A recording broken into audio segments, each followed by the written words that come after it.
So today we're going to talk about bites and stings, and we're going to look at the top homeopathic remedies for that. But before we get into the stings, I just want to look at what to do if you've been bitten or stung.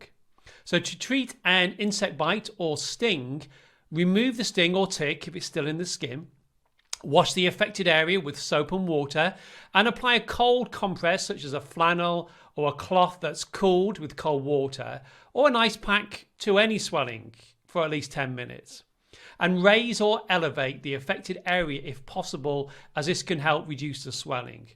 And avoid scratching the area if you can. I know it can be difficult to reduce the risk of infection. So when do you get medical advice if you've been bitten or have a sting?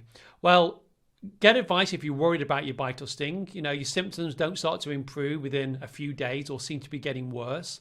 Or you've been stung in your mouth or the throat or near your eyes. Or if a large area around 10 centimeters, like a patch, it starts to spread out from the bite or the sting and becomes red and swollen. Or if you have an increased symptoms of a wound infection, such as pus or increasing pain and swelling or redness. And if you have symptoms of more widespread infections, such as a high temperature, start getting swollen glands or flu-like symptoms, that's a great time to get advice from a healthcare practitioner.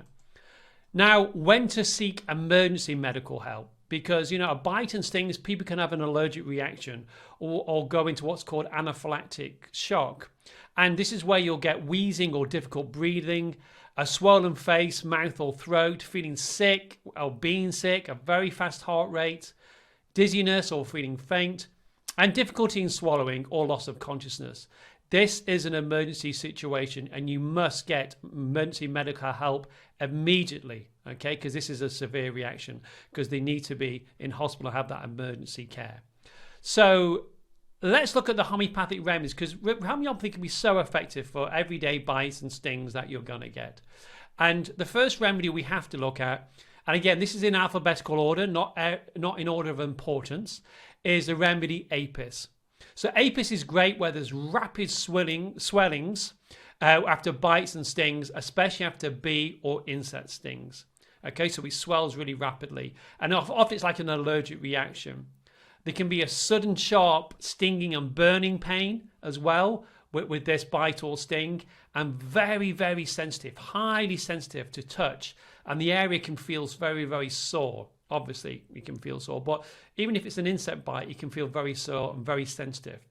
The part affected is red, hot, and swollen. So this when we say swollen, it looks the skin area looks very stretched and shiny, and it's the edema. Okay, it's the edema underneath it, and they'll be very restless, need to move around, need to have movement. Better for cold applications such as ice. So they want cold applications. And you'll see this with other remedies that they don't want cold. But this is they want cool applications such as ice. Worse for warmth, heat or touch. And they don't want you to go anywhere near them. And often this is a main remedy for anaphylaxis. So as you're funding for the ambulance or rushing to the hospital, take apis because it will help in those situations. Great, great remedy to take, and as we know, is made from the bee. Second remedy is belladonna. Now, this won't be the first remedy you'll take. This will be after probably your second or third remedy. And again, with belladonna, as we know, the keynotes, and remember, talk about keynotes. It's like if you played 3 notes on the piano or 3 chords on a guitar, you'd recognize the song. Same with homeopathy. We're looking for what we call keynotes, symptoms, characteristic symptoms of the remedy. And we all know with belladonna, it's hot, dry, burning. So if they have a bite or a sting, it'll be hot, dry, and burning, like it's on fire. In fact, the area can radiate heat. You can feel the heat coming off the bite or the sting or that area that's been affected. Very sudden, very rapid swelling and bright redness with belladonna. You see this in fevers. You'll see this in all different situations with belladonna. Very similar to apis, but less edema, with more serious fluid rather than edema. And the thing about belladonna is it's a rush of blood to the area. So there's a rush of blood to the area and it can throb. There's a throbbing sensation with belladonna. So belladonna is often good to use at the beginning of it if there's inflammation. So they may have got a little bit infected. Then you may see this indicated for those early stages of infection. Again, very sensitive to touch and have knife-like pains, belladonna. Worse for any jarring, when somebody's jarred, because they're so sensitive. Better for warmth. They feel better for warmth, wrapping up warm. But again, look for those keynotes of belladonna, the hot, dry, burning, like on fire, this radiating heat. And again, differentiate it with that and with apis. Next remedy is cantharis. So cantharis here, you can see the picture of the cantharis here. It's called the blister beetle or Spanish fly, but really it's a beetle. And with cantharis is extremely painful with strong burning sensation, again with stinging pains. So a lot of these have these similar stinging pains. But what you'll find with cantharis often is like a blister.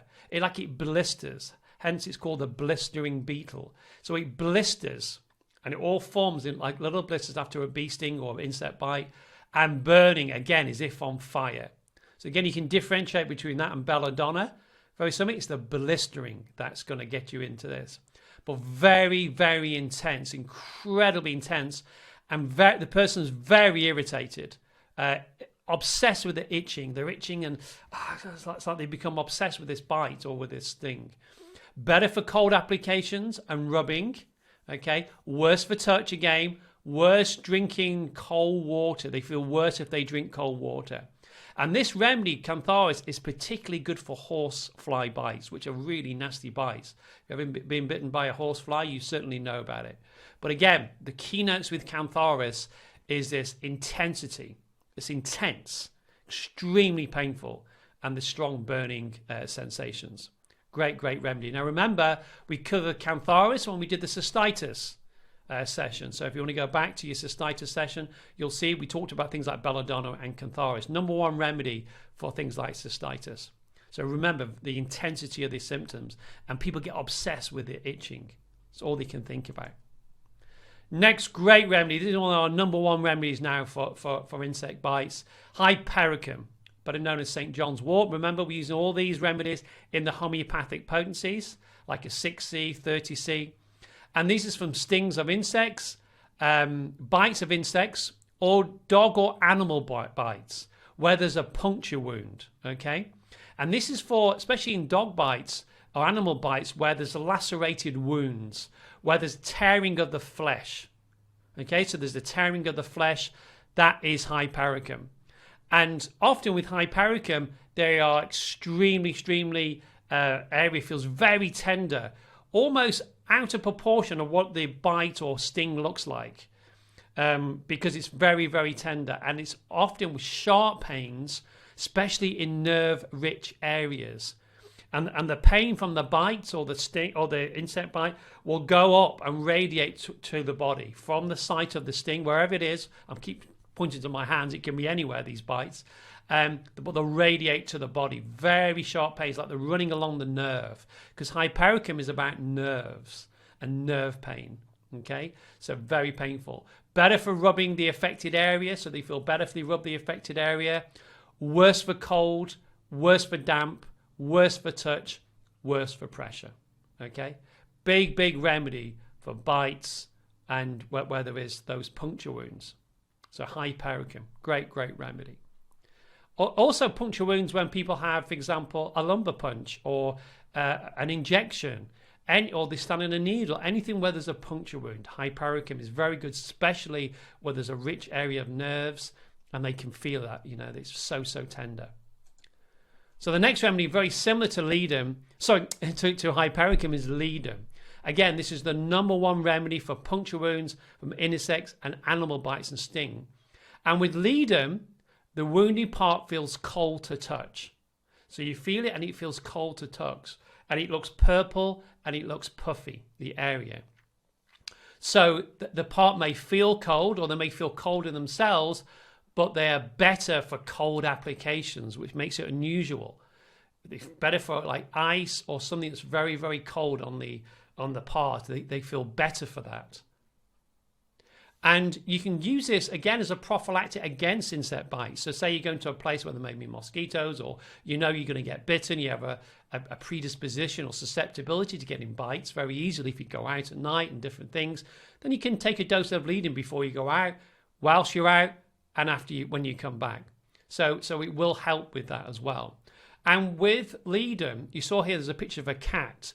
The difference between like a cat bite is where it's a very sharp puncture wound, very sharp. So anything like that, any animal or thing that bites you with a very sharp puncture wound, then you think more Leadum than hypericum. Remember I said a hypericum, it's more lacerated. Okay, the area is more lacerated. So again, better for cold applications onto the wound, worse for warm applications. So again, you're going to be differentiating between these remedies I'm talking about. So you just have to sort of decide which one you're going to go for. But it allows you down to 2 or 3 remedies out of 3,000 remedies to choose from.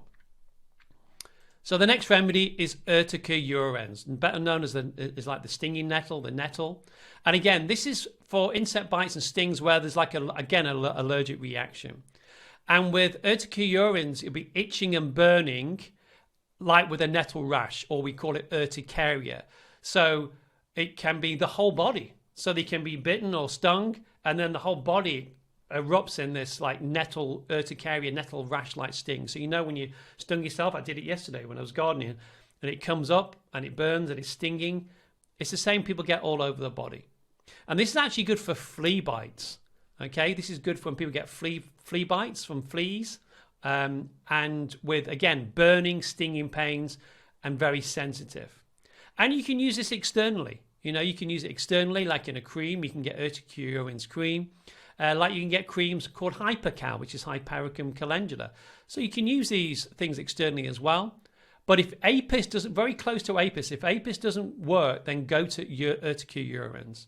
So you may try it first, but if it doesn't work, then go to Urtica urens. A bit like I said about Hypericum and Leadum. Look at those 2 remedies because they often will go together and you have to differentiate between them. So worse cold applications, worse at night, better for rubbing. Okay, better for rubbing. But again, the keynotes here is almost like this allergic reaction after the bite where they get like a nettle rash. It comes like a nettle rash. And you can give it for nettle rash. You know, try it for nettle rash as well. But it looks like a nettle rash, this allergic reaction. Or people call it urticaria or they call it hives as well. So again, you've just got to decide what it is. So that's the homeopathic remedies, the top 6 remedies. As I talked about, Apis, belladonna, cantharis, Leadum, Hypericum, Urtica urens.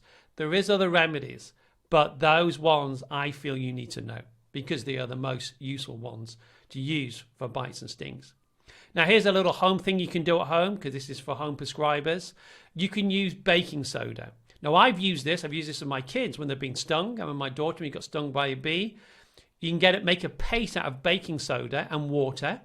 And you basically get a small amount of water and mix a little bit of the baking soda into like a paste and then apply it over the affected area. And leave it on for about 15 minutes. Or you can cover it with a bit of a bandage as well, for 15 minutes, then before washing it off. And what it does, it neutralizes the sting or the bite. It's like an alkalizer. So it alkalizes and neutralizes the bee sting or the insect sting and reduces the itching and swelling. I can tell you from personal experience, it definitely works. So if you haven't got remedies to hand, you could always go into the kitchen cupboard and get the baking soda. And I love all these. I want to do a video actually of in the kitchen, things you can go for in the kitchen that you can use for everyday ailments and issues that can come up like bites and stings, or people get cuts and bruises and different things, as well as the homeopathic remedies. It's good to know all these different types of remedies as well. So that's it really in a nutshell, stings, bites and stings. Well, there is a remedy that I didn't mention which you can take as a prophylactic. I talked about Leadum, but also Staph aureus. So some people really get bitten. Staph aureus, the remedy is good for people who are prone to get bitten, who never used to be bitten before. Because Staph aureus is a bigger remedy picture, is a remedy for people, well, it's a remedy that people who get called the victim, victim remedy it's called, where people get attacked or different things. So you could use it for insects as well. So thank you so much. I really appreciate you coming on. And put any comments below. I'll come on the Facebook group if you want to ask any specific questions. Or if you listen to on YouTube, then please put your comments below. Thank you.